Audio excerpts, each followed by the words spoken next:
Olá, já gravei um vídeo anterior para vocês me apresentando, né? Meu nome é Clarissa, eu sou médica psiquiatra e hoje eu quero falar para vocês um pouquinho sobre o porquê, qual a importância de estudar um pouco sobre a saúde mental perinatal. Assim como a Terra, as mulheres são cíclicas. Somos a própria natureza que pulsa. E é nesse ritmo que nós dançamos. A Terra marca o seu compasso nas estações, e dentro de nós o ventre vive o ciclo menstrual. Só há vida quando há movimento. E nessa autorredescoberta vamos espelhando as fases da Terra e honrando a nossa natureza cíclica. Por que então, se atentar a esse período do ciclo da mulher, sobre o período do ciclo gravídico puerperal? Vou dar para vocês algumas razões que eu acho importantes de por que esse período precisa de um cuidado especial, A primeira é que o ciclo gravídico puerperal é o período de maior fragilidade psíquica da mulher. E aí nós vamos entender por quê, Tanto na gravidez quanto no pós-parto, as mudanças corporais são visíveis, Mas existem também adaptações na estrutura e no funcionamento cerebral. A grande maioria modulada pelas grandes alterações hormonais que a mulher sofre nesse período, E o objetivo dessas alterações é capacitar essa mulher a ter um cuidado mais assertivo, a se vincular melhor a esse recém-nascido, ser mais responsiva aos cuidados que esse recém-nascido precisa, Quais seriam, de maneira geral, essas alterações que o nosso cérebro sofre durante a gestação e se mantém essas alterações por pelo menos 2 anos, após o parto? Existe uma diminuição de volume cerebral às custas de substância cinzenta, cortical,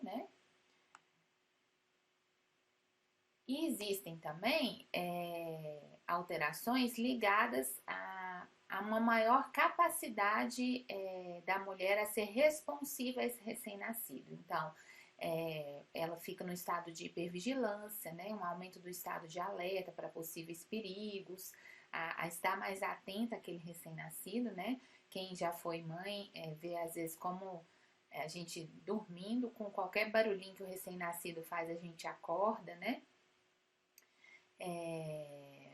E às vezes quem não é mãe também fica meio assim, Às vezes a mãe fica muito cuidadosa, pensando em tudo de ruim que pode acontecer, todos os perigos, que podem envolver um determinado ambiente, mas é o cérebro dela preparado para proteger aquela cria, que o filhote humano ele é extremamente vulnerável, extremamente dependente, Outra questão é o sistema de regulação emocional. O filhote humano ele reage de maneira intensa e exacerbada, a fome, frio, calor, dor. Então, essa mãe precisa ter seu ponto de regulação, externa desse bebê. Então, o sistema de regulação emocional também, ele é, digamos assim, mais ativado, No pós-parto, nosso sistema de recompensa é atingido. Então, assim, é aquele mesmo sistema, que nos faz, digamos assim, viciar em algumas coisas, é o sistema relacionado à dependência química, Então, por exemplo, quando a Helena, minha filha mais velha, ficou na UTI, a dor dessa separação é uma dor física mesmo, A minha psicóloga, ela fala assim, que a mãe, o bebê, ele também estabiliza a mãe, não só a mãe e o bebê, E então, todas essas alterações moduladas pelas alterações hormonais, elas visam com que essa mulher esteja mais apta a cuidar desse bebê extremamente dependente e vulnerável. Mas isso não quer dizer, que para ser mãe, basta que essas alterações biológicas ocorram, porque a gente sabe que existem fatores sociais e ambientais muito intensos, Falando um pouco sobre essas alterações biológicas, Tem uma escritora que eu gosto bastante, não sei se vocês conhecem, a Eliana Rigol. Nesse livro ela tem uma crônica que fala assim: um bebê no lugar do meu crânio. Meu cérebro encolheu. Só pode ser essa a razão de tanta falha na memória. Já tinha ouvido falar que na gravidez a coisa fica preta. A mulherada esquece de tudo. Nada funciona bem como antigamente. O fato é que existe muita lenda em torno desse período da gestação. Escapei de muitas, mas essa lenda me pegou. Esqueço tudo, nomes, palavras em geral. Nem cozinhar coordenadamente eu consigo mais. Começo uma coisa e não termino nunca. A redução do cérebro tem lastro na ciência. Os cientistas também sustentam que o tamanho normal volta semanas depois do parto, que a gente sabe que hoje não é verdade, essa alteração dura anos. Isso acontece porque o cérebro da mãe é diferente em ferramentas e habilidades do cérebro da mulher que não tem filhos. Linda a proteção da natureza, desenvolvendo sinapses novas, multifacetárias, para que a mãe novata sobreviva ao tsunami de novidades decorrentes do nascimento da criança. Somos mamíferos e a vida severina não está interessada nos meus compromissos burgueses, na lista de afazeres ou na água que coloquei para esquentar no fogão. Algo semelhante ocorre quando aprendemos uma nova língua de maneira intensa. Acabamos esquecendo palavras banais do nosso vocabulário original. É preciso aceitar as mudanças como inerentes ao processo. Nem tudo tem explicação. Viva com a dúvida e usufrua do mistério. Então, trata um pouco sobre as mudanças biológicas, né, que essa mãe sofre. Mas e as mudanças emocionais e sociais? Elas também têm impacto nessa vulnerabilidade? A decisão de ter um filho resulta da interação de vários fatores conscientes e inconscientes, pois a chegada de um bebê provoca mudanças complexas que envolvem a necessidade de reestruturação e reajustamento em várias dimensões, física, psíquica e socioeconômica. A gravidez é uma jornada em si. Tornar-se mãe é uma outra jornada. Então, além desses fatores biológicos, fatores ambientais também estão presentes na gênese dos adoecimentos psíquicos nesse período da vida da mulher. Porque essas alterações biológicas deixam o cérebro numa maior vulnerabilidade de adoecer, né? É como se assim, deixa o cérebro mais emocional, mais reativo às questões emocionais do que racional, digamos assim, de maneira simplista, né? Então, quais fatores ambientais também colocam essa mulher numa posição de maior vulnerabilidade no ciclo gravídico puerperal? 50% das gestações, elas não são planejadas. Isso não quer dizer que não sejam desejadas, né? Que o desejo passa por uma questão de aceitação. Mas se não existe planejamento, às vezes muitos fatores que poderiam ter sido trabalhados, né, antes, que dificultam um pouco a adaptação nesse período da vida da mulher, não tem como a mulher às vezes se organizar a tempo, né? Por exemplo, no caso de pacientes que têm algum transtorno psiquiátrico prévio, né, um quadro de depressão, de ansiedade, às vezes um ajuste medicamentoso, rever se as medicações são compatíveis com a gestação e com a amamentação, porque às vezes a mulher está em tratamento, se descobre grávida, interrompe abruptamente. Então, essa falta de planejamento gestacional coloca a mulher, sim, num risco maior. No caso, por exemplo, de pacientes com diagnóstico de transtorno bipolar do humor, esse índice de não planejamento pode chegar a 70%, né? A identificação com o papel de mãe, muitas mulheres têm uma dificuldade de se identificar com esse papel, né? Muitas vezes isso perpassa pela relação com sua própria mãe, a falta de suporte social, sobretudo nas relações maritais, dificuldades financeiras, ambivalência afetiva, né? Às vezes existe um senso comum, né, da sociedade cobrar da mulher nesse período da gestação que ela esteja plena, reluzente, radiante, extremamente feliz, e a gente sabe que a gestação, como qualquer período na vida, né, quase não, é desumanizar a mãe, porque nenhum ser humano se sente alegre, feliz o tempo inteiro, né? Então, sentimentos como tristeza, raiva, dúvidas, tudo isso surge nesse período da vida da mãe, porque a mãe é um ser humano. E às vezes, por mais que hoje em dia já exista um espaço maior para se conversar sobre isso, existe ainda pouco acolhimento, né? Essa mãe ainda é muito julgada quando ela traz outros sentimentos que não de alegria em relação a uma gestação. Mulheres com histórico de perda gestacional prévia, também é importante estarmos mais atentos. E não aceitação do sexo do bebê, que aí passa muito pela questão do bebê real e o bebê imaginado. Quando a gente engravida, é óbvio que existe um bebê imaginado na nossa cabeça, né? Com diversas características, né? Não só físicas, mas de temperamento, de comportamento. E, num certo sentido, isso é importante porque ajuda o bebê, a mãe a se vincular a esse bebê, torna esse bebê mais concreto para essa mãe, né? Mas essa mãe precisa conseguir fazer essa passagem do bebê imaginário para o bebê real para conseguir se vincular adequadamente com esse bebê que realmente existe, não o que existe só na cabeça dela, né? E às vezes algumas mulheres podem ter dificuldade nisso. E aí, o principal fator de risco, né, para tornar esse momento de maior fragilidade psíquica é o histórico prévio de transtorno psiquiátrico. Por isso é aquilo que eu falei, o planejamento gestacional nesses casos, ele é ainda mais importante, tanto para a segurança reprodutiva do tratamento, quanto para o risco de descontinuação abrupta e recaída do quadro psiquiátrico dessa mulher. Então, o que tudo isso quer dizer?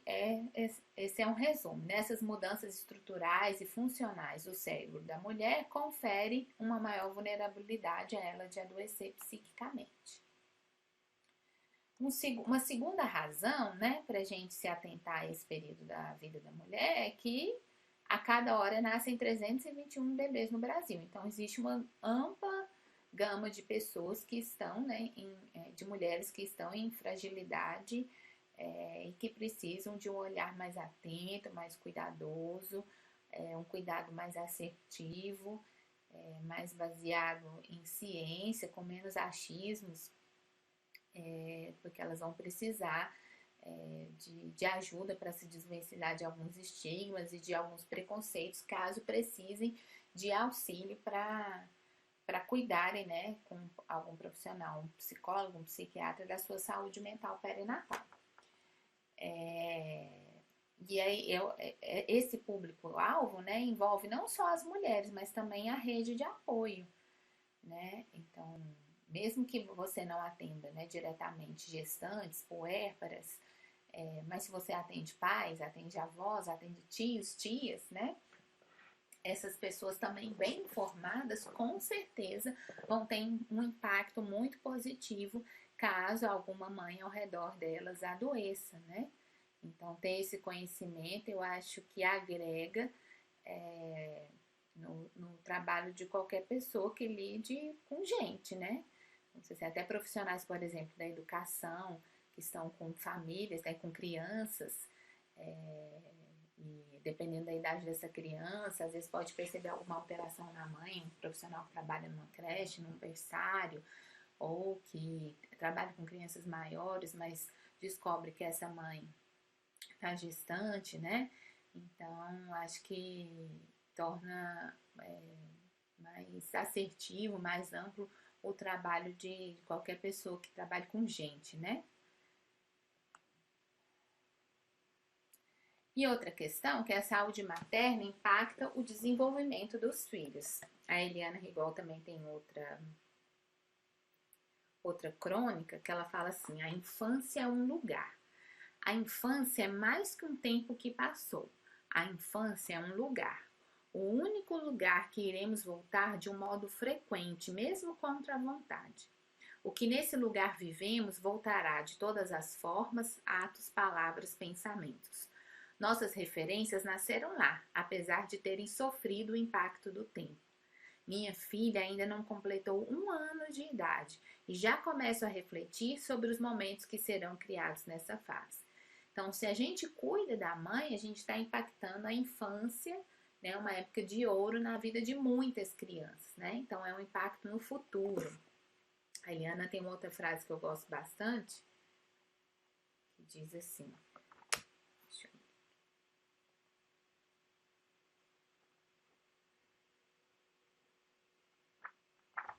Ixi, perdi aqui.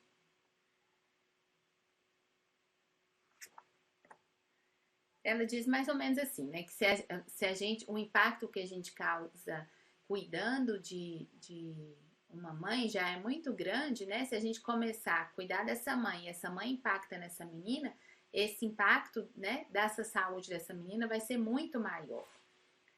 Então, né, cuidar do futuro das nossas crianças, isso significa cuidar das mães.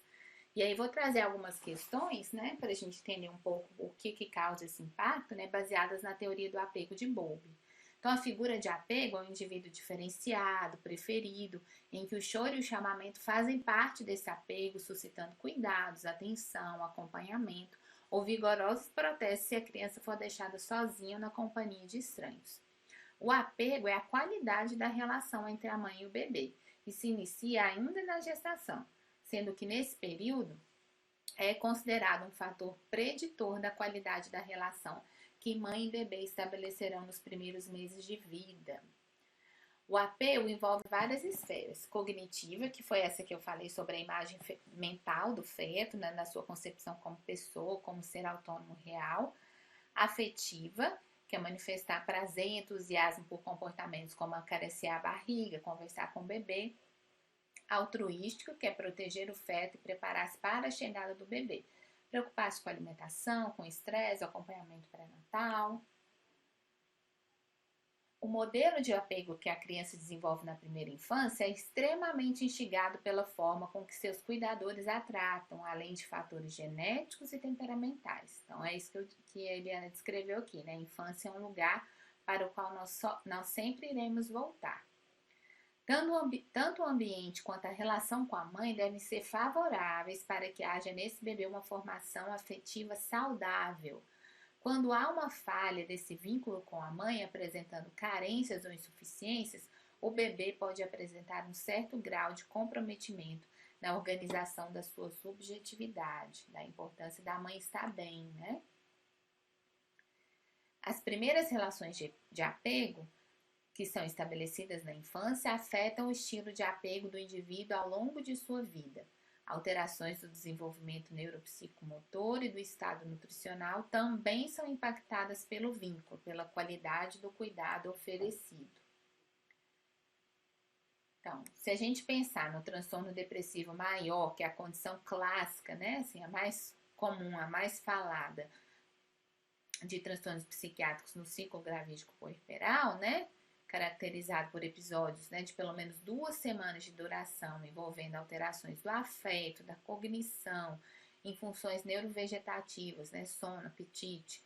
Tudo isso não tem como falar que impactando a mãe também não vai gerar um impacto na criança, no recém-nascido, né? Uma vez que eles dependem muito dos cuidados e da responsividade emocional da mãe.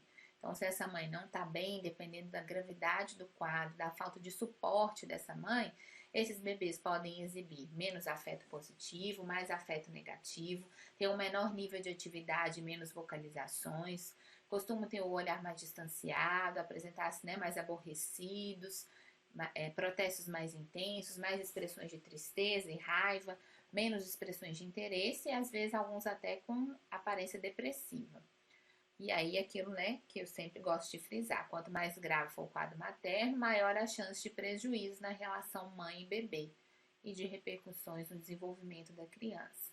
É óbvio, né, que às vezes também tem que quebrar o preconceito de que toda mãe com depressão perinatal, né, de início na gestação, no pós-parto, que ela vai rejeitar o bebê, que ela vai tentar alguma coisa de ruim contra esse bebê. Isso não é verdade, né? Só que para ela exercer esse cuidado é um sofrimento tão grande, é um esforço tão grande que ela tem que fazer, que ao invés de ser uma coisa prazerosa para essa mãe, vira um peso, né?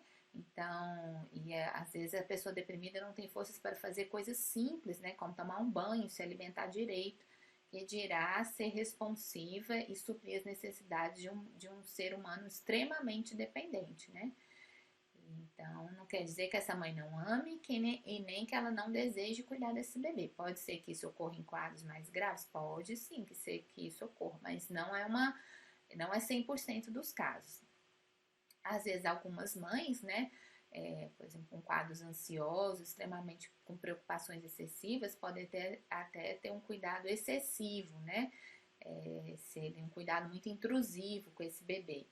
E às vezes até passassem com mães extremamente zelosas, mas às vezes estão adoecidas, né? Há muito se tem percebido que não se pode separar o estudo da mãe e do nasciturno, sendo que o cuidado médico fornecido a um dos elementos invariavelmente levará ao cuidado extensivo ao outro. Se a patologia mental materna não for reconhecida e os cuidados e apoios necessários não forem proporcionados, a longo prazo os efeitos adversos foram detectados em relação às condições emocional, comportamental, cognitiva e social da criança e do adolescente. Distinguir entre o normal e o patológico nas alterações físicas e emocionais que ocorrem durante a gravidez e no puerpério é um desafio para os profissionais de saúde e para o público em geral. Então, estão aí as 3 razões que eu escolhi para trazer para vocês, né? A maior fragilidade, né, psíquica da mulher no ciclo gravídico puerperal, o grande número, né, de bebês que nascem a cada minuto no Brasil, né? E o cuidado que nós devemos também ter com a rede de apoio ao redor dessas mulheres e o impacto da saúde da mãe no desenvolvimento das nossas crianças. Para que o cuidado com a saúde mental da gestante da puérpera realmente promova saúde, previna e trate possíveis adoecimentos, é necessário que o olhar de vários profissionais, família, rede de apoio que envolve essa mulher esteja atento. É um trabalho transdisciplinar. Quanto mais os profissionais estiverem capacitados, quanto mais a rede de apoio estiver capacitada, menor vai ser o impacto do adoecimento dessa mulher na própria vida dela e na vida das nossas crianças. Para encerrar, eu gostaria de ler um texto, até coloquei uma frase dela aí durante a apresentação, da Josi, o perfil dela é o Instituto Maternidade Consciente. Diz assim: viver uma gravidez faz da gente uma mãe? Quando é que a gente se torna mãe? Na nossa cultura, somos criadas para acreditar que uma coisa automaticamente puxa a outra, que o processo biológico, fisiológico garante a transformação. No entanto, precisamos lembrar que, apesar de sermos mamíferos, ter um bebê humano não nos torna automaticamente mães, como vemos em outras espécies de animais. Matrecer, o processo de tornar-se mãe, é algo que pode levar bem mais tempo do que o tempo da gestação ou do parto. E para cada uma de nós, acontece em seu tempo. Podemos sentir a maternidade se desenvolver na gente com pouquinho tempo de gestação. Pode ser que algumas sintam ao ver e tocar o bebê nascido. E para algumas de nós pode levar alguns anos nessa jornada, para sentir-se encaixada na palavra mãe. Outras pessoas podem nunca vivenciar essa conexão. Seja pelo motivo que for, precisamos lembrar que a gravidez é uma jornada em si, e que tornar-se mãe é uma outra jornada. E mesmo a mãe não torna-se mãe como se fosse algo fechado, imóvel, definitivo ou igual para todas. Ela se desenvolverá como mãe ao longo da sua própria existência, passando por fases e metamorfoses. Portanto, lembre-se, quando vir uma mulher com bebê nos braços, olhe muito carinhosamente para este ser que acabou de receber um bebê nos braços. De passar por seu nascimento, mas também de alguém que está nascendo, renascendo, e que essa maternidade pode se desenvolver ou não. Deixe o julgamento passar como uma brisa que não te move. Neste momento, deixe reverberar acolhimento em forma de presença. Como podemos ser aqueles que criam um território seguro para este momento de possível matrecer ou de caminhos outros? Cuidando de quem trouxe um bebê ao mundo e ajudando para que haja um ambiente cuidador desse bebê também. Sejamos quem primeiro escuta e percebe empaticamente o sentido de maternidade para essa pessoa. Sejamos quem primeiro procura olhar compassivamente, acolhedoramente para alguém que acabou de viver uma profunda jornada e muitas mudanças em simultâneo. Encontre palavras que traduzam respeito e empatia, se for abrir a boca. ou um silencie, amplificando a escuta. Encontre a expressão do teu rosto que transmita respeito e humildade diante do que é a vivência dessa pessoa. E ofereça gestos que sejam amparo para o que quer que se apresente enquanto necessidade naquele momento, lembrando o quanto é um momento delicado. Pelo que não for possível, quando os julgamentos chegarem como tempestade, reconheça o dano, peça desculpas, repare e sinta muito. As reparações são essenciais para que o cuidado e os seres humanos possam florescer e se desenvolver. Sim, ter um bebê não garante tornar-se mãe, mas quando há à volta dessa pessoa que trouxe o bebê ao mundo, pessoas que a enxergam, que a acolhem, pode ser que novas conexões fisiológicas e neurais aconteçam, que caminhos possíveis se abram, que atalhos sejam encontrados, que rotas que fazem sentido possam ser vividas e ressignificadas nessas enormes jornadas. Espero então que você tenha se convencido da importância de ter um olhar mais cuidadoso, de mais assertivo desse período de vida da mulher e que você venha com a gente nesse curso. Obrigada!